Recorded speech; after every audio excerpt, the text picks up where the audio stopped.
میرا نام ماہین ہے۔ میں بہت ہی زیادہ خوبصورت تھی۔ میری خوبصورتی دیکھ کر ہی میری ساس مجھے لے کر گئی تھیں۔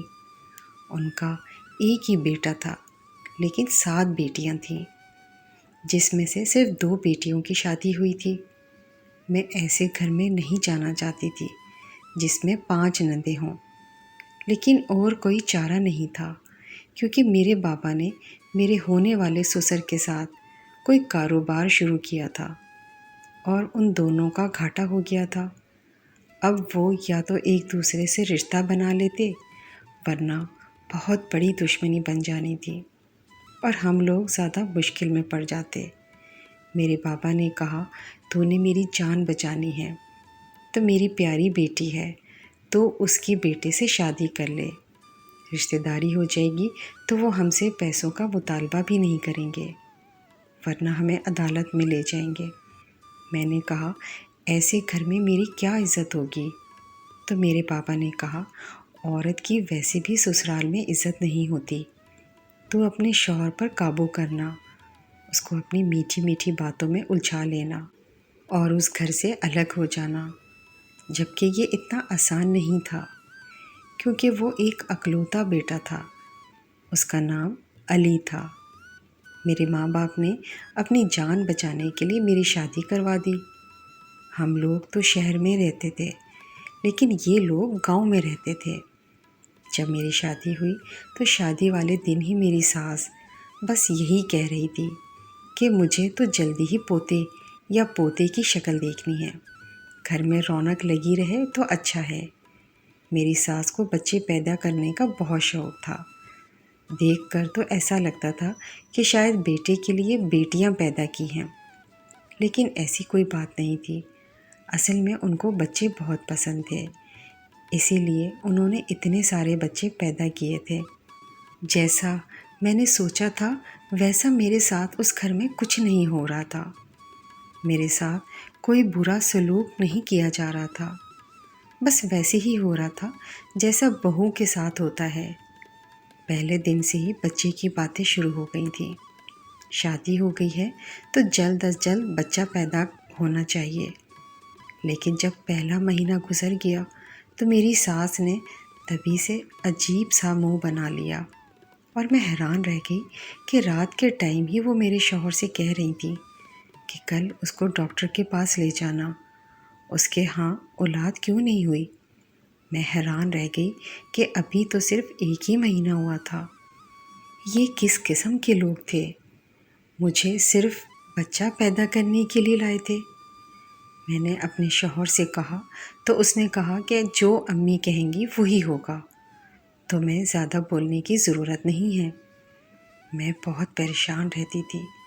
میری شادی کو 6 سے 7 مہینے گزر گئے، لیکن ابھی تک میرے ہاں اولاد کی کوئی خبر نہیں تھی۔ ان 7 مہینوں کو میری ساس نے گناہ بنا دیا۔ ایسا لگتا تھا کہ 7 مہینے نہیں بلکہ 7 سال ہو گئے ہیں۔ جب مجھے ڈاکٹر کے پاس لے کے گئی تو ڈاکٹر نے بھی یہی کہا، 1 سال تک اگر اولاد نہ ہو تو پھر ڈاکٹر سے رابطہ کرتے ہیں۔ ابھی تو 6-7 مہینے ہوئے ہیں، یہ تو کوئی ایسی بات نہیں ہے۔ پھر میری ساس نے کہا، آپ یہ پتہ کر کے بتائیں کہ کیا یہ ماں بن سکتی ہے؟ ڈاکٹر نے مجھے قابل رحم نظروں سے دیکھا اور اس نے کہا کہ جی ہاں بن سکتی ہے، آپ پریشان نہیں ہوں، جبکہ اس نے میرا چیک اپ بھی نہیں کیا تھا اور بس مجھے ایک سائٹ پر لے گئی تھی۔ اس نے مجھے کہا تھا کہ تمہاری ساس تو بہت ہی زیادہ دقیانوسی عورت ہے، ان کو یہی کہہ دیتی ہوں کہ سب کچھ ٹھیک ہے۔ میں نے کہا کہ کیا سب کچھ ٹھیک نہیں ہے؟ تو انہوں نے کہا کہ تھوڑا سا مسئلہ ہے، لیکن وقت کے ساتھ ساتھ یہ بھی ٹھیک ہو جائے گا۔ اگر ان کو بتا دیا تو تمہارا گھر برباد ہو جائے گا۔ میں نے کہا کہ پھر آپ تو بہت اچھی انسان ہیں۔ اس نے کہا کہ میں ایسے کیس دیکھتی رہتی ہوں، اسی لیے مجھے پتہ ہے کہ کس وقت کیا بولنا ہے۔ ڈاکٹر بہت اچھی تھی۔ میں نے کہا کہ اگر میرے ہاں اولاد ہوئی تو میں آپ کے پاس ہی آؤں گی۔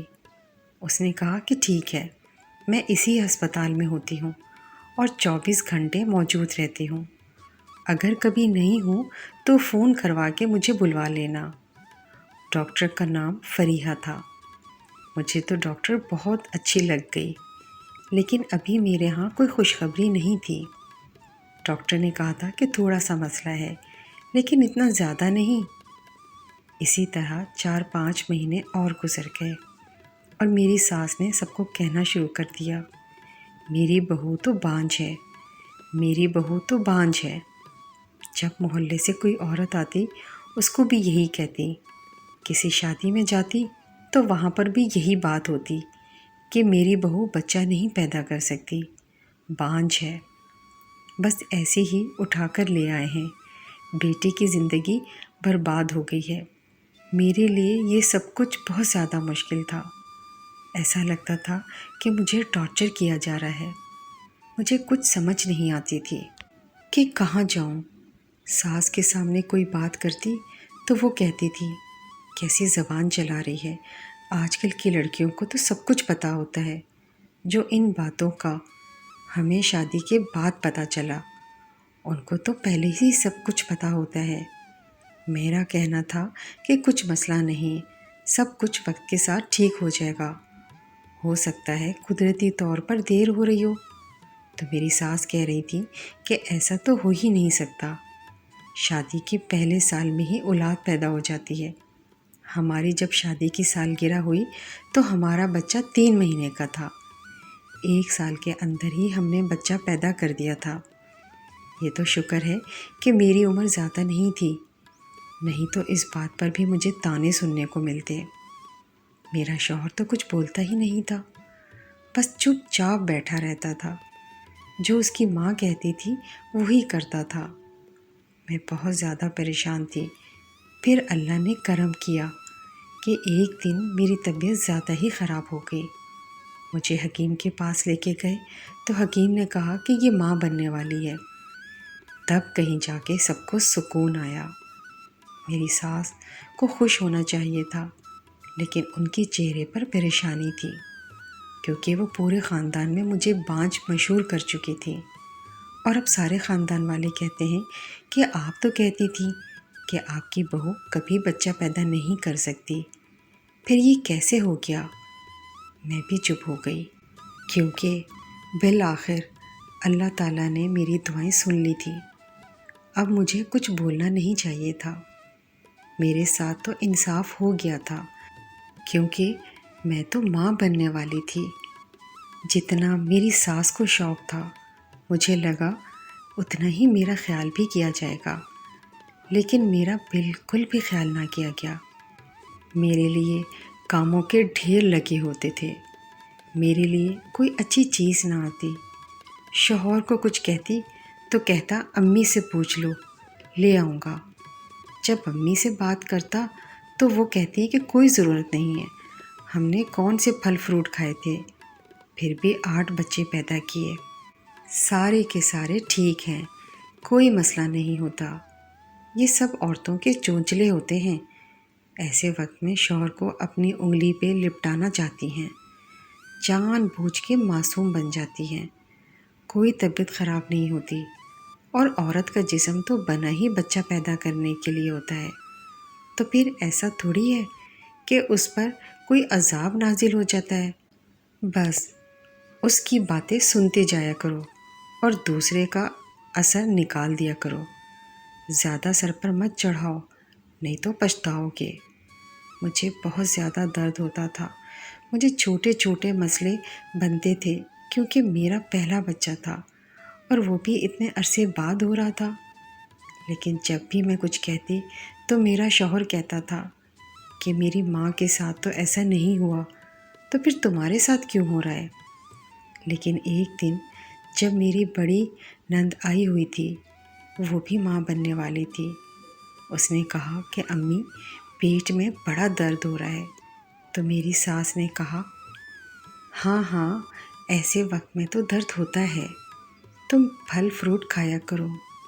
میں حیران رہ گئی کہ اس کی دفعہ تو ان کو ساری باتیں یاد تھیں کہ درد بھی ہوتا ہے، آرام بھی کرنا ہوتا ہے، اور پھل فروٹ بھی کھانے ہوتے ہیں۔ دودھ بھی پینا ہوتا ہے، جبکہ اگر میں کوئی ایسی بات کرتی تھی تو وہ کہتی تھی کہ نہیں نہیں، کچھ نہیں ہوتا، تمہاری صحت تو اچھی ہے، تمہیں کون سی بیماری ہے، تم کون سا دبلی پتلی ہو، اچھی بھلی ہو، تمہارا آرام سے بچہ پیدا ہو جائے گا۔ میرا پیٹ بھی بہت زیادہ نکلا ہوا تھا، بہت ہی زیادہ پیٹ نکلا تھا، اتنا تو میں نے کسی کا بھی نہیں دیکھا تھا۔ اور کہتے ہیں کہ پہلے بچے پہ پیٹ زیادہ نہیں نکلنا ہوتا کیونکہ انسان کی چمڑی سخت ہوتی ہے، لیکن میرے ساتھ نہ جانے کیا تھا کہ میرا پیٹ بہت زیادہ نکلا ہوا تھا، اسی لیے میری ساس کہتی تھی کہ اتنا بڑا پیٹ نکالا ہے تو ہمارا بچہ صحت مند ہوگا۔ زیادہ الٹی سیدھی باتیں کرنے کی ضرورت نہیں ہے کہ مجھے یہ ہو رہا ہے، مجھے وہ ہو رہا ہے، ایسا کوئی مسئلہ نہیں ہے تمہارے ساتھ۔ پھر ایک دن مجھے بہت زیادہ درد ہو رہا تھا۔ ایک دفعہ امی کی کال آئی تو میں نے ان کو بتایا، تو امی نے کہا اتنا درد تو نہیں ہوتا، جاؤ ڈاکٹر کے پاس۔ اب ان کو کیا کہتی کہ یہ مجھے ڈاکٹر کے پاس نہیں لے جا رہے ہیں، وہ لوگ بھی مجھے یہاں چھوڑ کے بھول گئے تھے کیونکہ وہ لوگ ان کے مقروض تھے، اسی لیے یہاں پر نہیں آتے تھے کہ اگر آئے تو کوئی بات نہ کر دیں، اسی لیے انہوں نے یہاں پر آنا ہی چھوڑ دیا تھا، صرف فون پر ہی مجھے پوچھ لیا کرتے تھے۔ ان لوگوں کو بھی کچھ نہیں کہتے تھے کہ ہماری بیٹی کا خیال رکھیں یا نہیں۔ میری زندگی تو عذاب ہو گئی تھی، لیکن مجھے اب بچے کی فکر تھی۔ میں تو جیسے تیسے گزارا کر لیتی، پر کہیں میرے بچے کو کچھ نہ ہو جائے۔ انہوں نے میرے بچے کے لیے کپڑے بھی نہیں بنائے، کچھ بھی نہیں بنائے، کہنے لگے کہ ہم نے بہت لوگوں کو بہت کچھ دیا ہوا ہے، جب ہمارے ہاں بچہ پیدا ہوگا تو وہ دے جائیں گے، لیکن یہ نہیں سوچا کہ جب تک وہ لوگ آئیں گے تب تک بچے کو کیا پہنائیں گے، کیا چادر میں لپیٹ کر پھرتی رہوں گی۔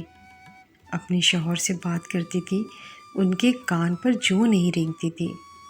مجھے ایک دفعہ بھی ڈاکٹر کے پاس نہیں لے کر گئے، کہنے لگے جب کوئی مسئلہ ہی نہیں ہے تو ڈاکٹر کے پاس جانے کی کیا ضرورت ہے، جبکہ مجھے تو پتہ ہی تھا کہ ایک دو دفعہ ڈاکٹر کے پاس جانا ضروری ہوتا ہے، پتہ تو چلے کہ اندر کیا کچھ ہے، ٹھیک بھی ہے یا نہیں۔ میں تو پریشان ہی رہتی تھی، تھوڑا سا بھی درد ہوتا تو اور زیادہ پریشان ہو جاتی تھی کہ پتہ نہیں میرے ساتھ کیا ہو رہا ہے، کہیں کوئی مسئلہ تو نہیں۔ دن اسی طرح گزرتے جا رہے تھے۔ جب 9واں مہینہ شروع ہوا تو میں نے اللہ کا شکر ادا کیا کہ بس اب تو تھوڑے ہی دن رہ گئے ہیں، اب تو مجھے ڈاکٹر کے پاس لے جائیں گے اور سارا کچھ ٹھیک ہو جائے گا، لیکن مجھے ابھی بھی ڈاکٹر کے پاس نہیں لے کر جا رہے تھے۔ لگتا ہے مجھے تبھی لے کر جائیں گے جب میرا درد شروع ہوگا، اور میرا درد شروع نہیں ہو رہا تھا۔ جب محلے سے کوئی عورت آتی تو میری ساس کہتی تھی میں تو اپنی بہو کا اتنا زیادہ خیال رکھتی ہوں، میں نے تو اس کے لیے پنجیری بنائی ہے، پھل فروٹ تو گھر میں ختم ہی نہیں ہوتے۔ کہہ تو بالکل ٹھیک رہی تھی کہ واقعی پھل فروٹ تو ختم ہی نہیں ہوتے تھے، لیکن صرف اپنی بیٹیوں کے لیے ہوتے تھے۔ مجھے تو ایک چیز بھی کھانے کو نہیں ملتی تھی۔ ایک دن غلطی سے سیب کھا لیا تو میری چھوٹی نند نے شور ڈال دیا کہ میں نے اپنے لیے رکھا تھا، آپ نے کیوں کھا لیا۔ ایک سیب کے پیچھے ہی اس نے مجھے اس قدر ذلیل کر ڈالا تھا۔ پھر کچھ دنوں کے بعد مجھے ایسا لگتا تھا کہ میرے دن اوپر ہو گئے ہیں۔ میں نے اپنی ساس کو کہا کہ میرے دن اوپر ہو گئے ہیں، مجھے ڈاکٹر کے پاس لے جائیں۔ میری ساس نے کہا تم آج کل کی لڑکی ہو تو اپنا دن بھی یاد نہیں رہتا، کوئی دن اوپر نہیں ہوئے ہیں، دن اوپر ہوتے تو ابھی تک درد ہو جاتا، درد نہیں ہو رہا تو اس کا مطلب ابھی دن پورے نہیں ہوئے ہیں۔ میں نے کہا کہ مجھے ویسے بہت درد ہو رہا ہے ادھر ادھر۔ انہوں نے کہا کہ نہیں، ابھی تو تمہارا ٹائم نہیں آیا، جب ٹائم آئے گا تو خود ہی پتہ چل جائے گا۔ دن اوپر سے اوپر ہوتے چلے جا رہے تھے۔ جب میں نے زیادہ شور ڈالا کہ مجھے لے کر جایا جائے تو میرا شوہر مجھے حکیم کے پاس لے گیا۔ حکیم نے کہا کہ ابھی وقت ہے۔ یہ حکیم ان کا خاندانی حکیم تھا اور اوپر سے ان کا بہت پرانا جاننے والا تھا۔ اور جب حکیم نے یہ کہا تو میرے سب گھر والے مجھ سے کہنے لگے، دیکھو ابھی وقت ہے، نہ جانے تمہیں کس بات کی جلدی پڑی ہے۔ پہلی ماں دیکھی ہے ہم نے جو چاہتی ہے کہ بس جلدی جلدی بچہ پیدا کر کے جان چھڑوا لے۔ آخر یہ کس قسم کی بے وقوفانہ بات تھی کہ اب بچہ پیدا کرنے سے میری جان چھٹ جانی تھی۔ ظاہر ہے اس بچے کو سنبھالنا بھی میں نہیں تھا، ان لوگوں نے تو کچھ بھی نہیں کرنا تھا۔ یہ لوگ مجھے ہر طرح سے ٹارچر کر رہے تھے اور میری سمجھ سے باہر تھا کہ کیا کروں۔ میرا پیٹ مزید بڑھتا جا رہا تھا، بڑھتا ہی چلا جا رہا تھا۔ ایک دفعہ میں چھت پر کھڑی تھی کیونکہ میرا دل بہت گھبرا رہا تھا۔ سامنے والی ہمسائے نے مجھے دیکھ لیا۔ وہ یوں تو میری ساس کی جاننے والی تھی، لیکن مجھے دیکھ کر ہمیشہ ہی قابل رحم نظروں سے دیکھا کرتی تھی۔ اس نے مجھے دور سے اشارہ کیا۔ جب میں تھوڑا قریب گئی تو اس نے کہا، یہ تم نے اپنا کیا حل بنا رکھا ہے؟ میں نے کہا کہ میرے حمل کو 13واں مہینہ شروع ہو گیا۔ تو اس نے کانوں کو ہاتھ لگا لیا۔ اس نے کہا کہ کیسی باتیں کر رہی ہو؟ تم اللہ کا شکر کرو کہ ابھی تک ٹھیک ہو۔ جلد از جلد ڈاکٹر کے پاس جاؤ، اتنی دیر کرنا مناسب نہیں ہوتا، یہ غلط بات ہے۔ تمہارے گھر والوں کو کوئی پرواہ نہیں ہے؟ اس پر میں نے کہا کہ تم تو جانتی ہو ان کو۔ پھر اس نے کہا کہ ہاں جانتی تو ہوں، پر ایسے ہی، لیکن اب تم ماں ہو اور تمہیں اپنی اولاد کے لیے خود لڑنا ہے، اور تمہیں ابھی سے اپنے اولاد کے لیے لڑنا ہے۔ تم کیا کر رہی ہو؟ کسی بھی طرح ڈاکٹر کے پاس جاؤ۔ تمہیں اگر درد نہیں ہو رہا تو وہ تمہارا آپریشن کر دیں گے۔ یہ نہ ہو کہ وقت گزر جائے۔ میں اور زیادہ پریشان ہو گئی اور ایک پل بھی بیٹھ نہیں سکتی تھی۔ شوہر سے بات کی تو اس نے کہا کہ حکیم کے پاس لے جاؤں گا۔ میں نے کہا بات حکیم کے پاس جانے کی نہیں، مجھے ڈاکٹر کے پاس جانا ہے۔ مجھے قدرتی درد شروع نہیں ہو رہا، شاید میرا آپریشن کرنا پڑے گا۔ اس نے کہا کہ پاگل تو نہیں ہو گئی ہو؟ پتہ ہے آپریشن پہ کتنے پیسے لگتے ہیں؟ میں نے کہا آپ کو آپریشن کی پڑی ہے؟ آخر یہ آپ کا بھی تو بچہ ہے، آپ کو اس کی پرواہ نہیں؟ اب مجھے سمجھ آ گئی تھی کہ ان لوگوں کو کوئی پرواہ نہیں۔ شاید یہ مجھ سے جان بوجھ کر ایسا کر رہے ہیں اور جان چھڑوانا چاہتے ہیں تاکہ میں مر جاؤں تو ہی اچھا ہے۔ اولاد کے لیے تو خرچے ہوں گے، اور یہ لوگ حد سے زیادہ کنجوس تھے۔ پڑوسن نے صحیح کہا تھا، میں اب ماں بن گئی تھی، مجھے بھی اپنی اولاد کے لیے لڑنا تھا۔ میرے پاس بچے کے کپڑے کچھ بھی نہیں تھا، کیونکہ نہ ہی انہوں نے مجھے پیسے دیے اور نہ ہی بازار جانے دیا۔ میں نے خود ہی 2 دوپٹوں سے کچھ کپڑے بنائے تھے، وہ میں نے ایک بیگ میں ڈالے اور جو کچھ بھی میں اپنے ساتھ لے جا سکتی تھی اس حوالے سے سب کچھ اپنے بیگ میں ڈال کر چوری چوری ہسپتال نکل گئی۔ مجھے پتہ تھا کہ تھوڑی دیر کے بعد ان کو پتہ چل جائے گا کہ میں گھر پر نہیں ہوں، تو یہ شور کریں گے کہ میں کہاں ہوں، اور جب ان کو پتہ چلے گا کہ بنا بتائی چلی گئی ہوں تو فون بھی بند ہے، تو یہی کہیں گے کہ گھر سے بھاگ گئی، الٹی سیدھی باتیں کریں گے۔ اور اگر یہ پتہ بھی چل گیا کہ ہسپتال گئی ہوں تب بھی مجھے ڈانٹ پڑے گی، میرا شوہر مجھ پہ غصہ ہوگا۔ لیکن اب مجھے کسی کی پرواہ نہیں تھی سوائے اپنے بچے کے۔ میں ہسپتال چلی گئی اور ڈاکٹر مجھے جلد ہی مل گئی۔ میں نے ان کو بتایا کہ یہ معاملہ ہے۔ اس نے فوراً ہی اپنے آلے سے مجھے چیک اپ کیا، اور جب اس نے میرے پیٹ پر لگا کر سنا تو اس کی آنکھیں پھٹی کی پھٹی رہ گئیں۔ اس نے مجھے اس طرح سے دیکھا کہ جیسے کوئی عجیب بات ہے۔ پھر اس نے سب کو چیخ چیخ کر بلانا شروع کر دیا۔ باقی ڈاکٹر اور نرسز کو میں بہت زیادہ پریشان ہو گئی۔ میں نے کہا کہ ڈاکٹر کیا ہوا ہے، کیا ہوا ہے، بتائیں تو صحیح۔ ڈاکٹر نے کہا کہ ابھی بتاتے ہیں تمہیں۔ اس نے دوسری ڈاکٹر کے کان میں کوئی بات کہی تو اس کی آنکھیں بھی ایسے پھٹ پڑی اور وہ حیران رہ گئی۔ انہوں نے بڑے پیار سے میرے کندھے پر ہاتھ رکھا اور کہا کہ ہمارے ساتھ آؤ، اور میں نے کہا کہ مجھے کہاں لے کر جا رہے ہیں؟ میرا بچہ تو ٹھیک ہے، بتائیں تو صحیح کیا بات ہے؟ انہوں نے کہا کہ سب کچھ ٹھیک ہو جائے گا، بس تم گھبرانا نہیں۔ لیکن میں بہت زیادہ گھبرا رہی تھی۔ انہوں نے کہا کہ اپنی فیملی کو بلا لو۔ میں نے کہا کہ وہ نہیں آئیں گے، میں ان سے چھپ کر آئی ہوں۔ انہوں نے کہا کہ پھر اپنے ماں باپ کو بلا لو۔ میں نے اپنی امی ابو کو فون کر دیا اور کہا کہ بنا کسی کو بتائے ہی ہسپتال آ جائیں۔ مجھے ڈاکٹر نے صرف اتنا ہی بتایا ہے کہ آپ کا آپریشن کرنا پڑے گا۔ اتنا تو مجھے پہلے بھی پتہ تھا کیونکہ وقت گزر چکا تھا۔ میں بار بار پوچھ رہی تھی کہ سب کچھ ٹھیک ہے یا نہیں، تو وہ بتا نہیں رہی تھی۔ انہوں نے کہا کہ بس آپریشن کریں گے۔ آپریشن ہوا اور آپریشن میں بہت زیادہ وقت لگ گیا۔ میری یہ کزن کا بھی آپریشن ہوا تھا۔ اس نے بتایا تھا کہ آدھے گھنٹے سے زیادہ نہیں لگتا، لیکن میرے آپریشن میں 2-3 گھنٹے لگ چکے تھے۔ سارے ڈاکٹر عجیب سی حالت میں تھے۔ ویسے تو آپریشن 2 ڈاکٹر کرتے ہیں، لیکن یہاں پر 4-5 ڈاکٹر کھڑے تھے، ایک دوسرے سے آہستہ آہستہ آواز میں نہ جانے کیا بات کر رہے تھے۔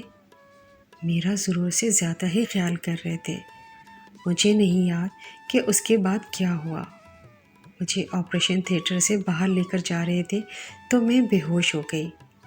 شاید انہوں نے مجھے نیند کی دوائی دے دی تھی۔ جب میری آنکھ کھلی تو میں اپنے کمرے میں تھی۔ میری ماں میرے سرانے بیٹھی تھی اور میرا باپ سر پکڑ کے بیٹھا تھا۔ نہ میرا شوہر وہاں پہ موجود تھا اور نہ ہی میری ساس۔ میں نے کہا کہ کیا ہوا؟ میرا بچہ تو ٹھیک ہے، میرا بچہ تو ٹھیک ہے۔ میں بری طرح سے گھبرا گئی اور اٹھ کر بیٹھ گئی۔ ان لوگوں نے مجھے کہا کہ پریشان نہیں ہو، سب ٹھیک ہے۔ میں نے کہا کہ میرا بچہ کہاں ہے؟ بچے کو تو کمرے میں ہونا چاہیے تھا۔ جھولا خالی پڑا تھا، کہاں تھا میرا بچہ؟ میں بہت زیادہ پریشان تھی۔ مجھے لگا کہ میرا بچہ اس دنیا سے چلا گیا، کیونکہ میں نے ہاسپٹل آنے میں بہت دیر کر دی۔ میرے ماں باپ بھی بہت پریشان تھے، لیکن اصل میں یہ بات نہیں تھی۔ ڈاکٹر وہاں پر آئی اور اس نے مجھے بتایا کہ ہوا کیا تھا، تو میرے قدموں تلے سے زمین نکل گئی، اور اس کے بعد جو بات اس نے مجھے بتائی وہ میرے لیے کسی خوشخبری سے زیادہ پریشانی کی بات تھی، کیونکہ جن حالاتوں میں پڑھنے والی تھی ان کے لیے میں تیار نہیں تھی اور میں بہت اکیلی ہونے والی تھی۔ لیکن جب ڈاکٹر اندر آئی تو وہ اکیلی نہیں تھی، اس کے ساتھ ہسپتال کا مالک بھی آیا تھا، جو دیکھنے میں بہت ہی زیادہ شریف اور نیک انسان لگتا تھا۔ میری باپ کی عمر کا تھا۔ اس نے سفید کپڑے پہنے ہوئے تھے اور اس کی داڑھی بھی سفید تھی، ہاتھ میں تسبیح پکڑی ہوئی تھی اور بڑا ہی نیک اور باریش آدمی لگتا تھا۔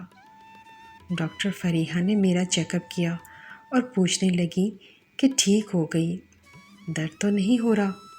میں نے کہا کہ میرا بچہ کہاں ہے؟ میرا بچہ کہاں ہے؟ میں بار بار ایک ہی سوال کر رہی تھی، اس سوال کا جواب نہیں دے رہی تھی۔ انہوں نے میرا تعارف کروایا اور کہا کہ یہ ہمارے ہسپتال کے مالک ہیں اور ان کی ہی وجہ سے ہسپتال چل رہا ہے۔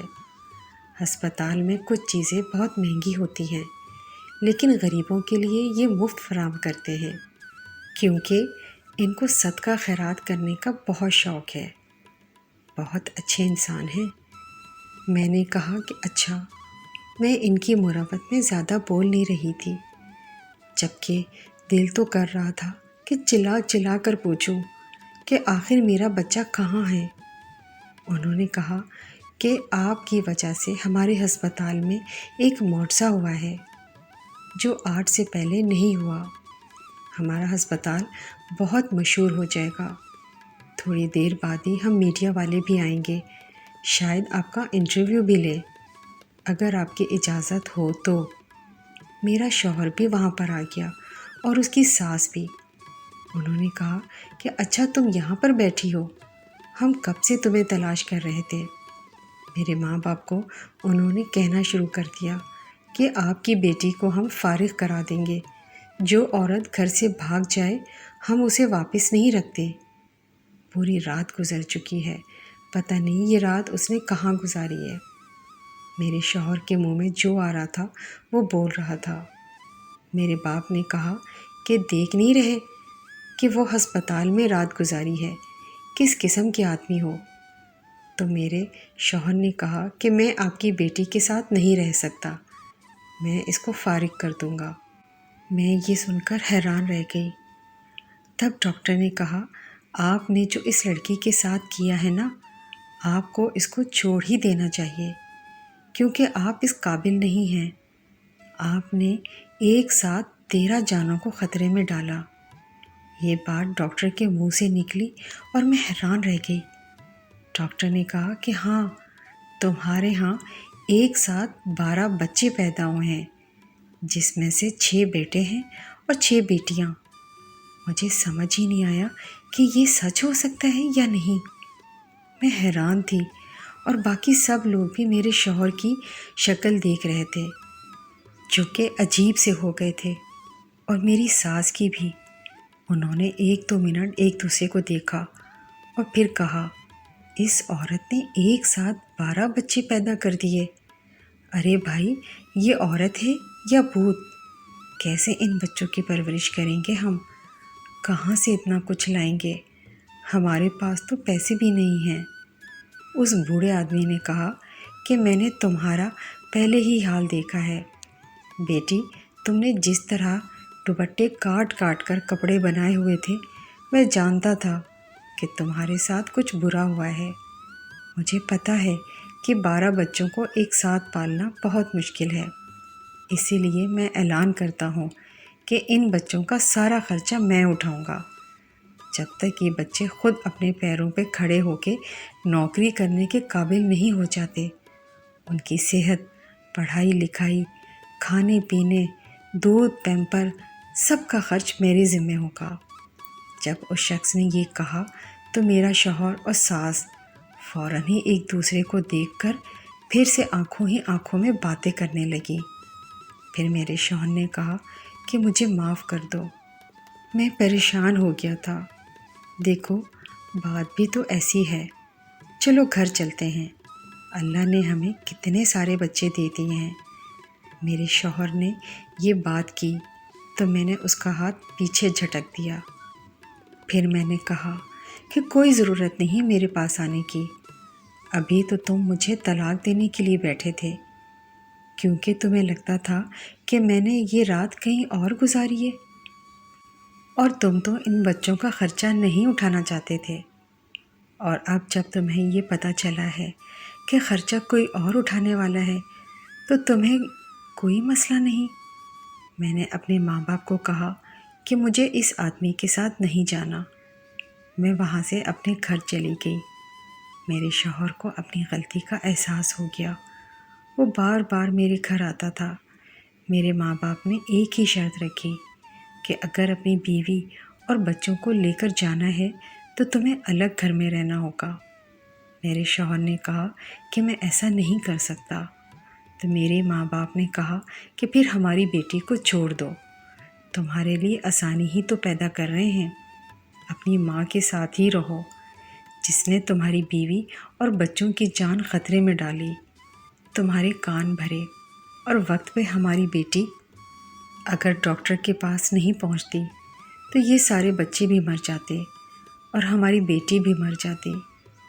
میرے شوہر کو احساس ہو گیا کہ اس کی فیملی میں ہوں اور یہ بچے اسی کے ہیں۔